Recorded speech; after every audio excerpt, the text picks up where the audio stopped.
ধন্যবাদ জানাই কি থটস অফ ইউনুস স্যারকে। থটস অফ ইউনুস স্যারকে। ওই যে দেখুন আঙ্গু খাল, কত বড় খাল। আমাদের গ্রামের ঐতিহ্যবাহী এলাকায় আগে ছিল না খাল, না না পূর্বে ছিল খাল। সেই খাল ভরাট হয়ে গেছিল চড়া। সেই চড়াকে আমরা খনন করে নিতে চেয়েছিলাম অনেক বছর আগে।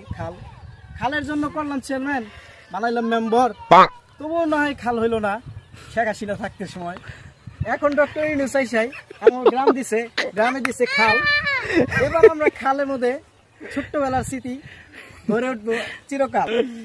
এই খালেতে গড়াগড়ি পারবো, ছোটবেলার স্মৃতি মনে পড়ে যাইব। ধন্যবাদ জানাই কি থটস অফ ইউনূস স্যারকে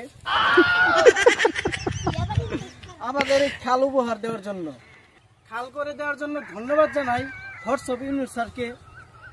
থটস অফ ইউনুস স্যারকে, ডক্টর ইউনুস স্যার। ও সরি। গ্রামে খাল করে দেওয়ার জন্য ধন্যবাদ জানাই ডক্টর ইউনূস স্যারকে। ওই যে দেখুন আঙ্গু খাল, কত বড় খাল।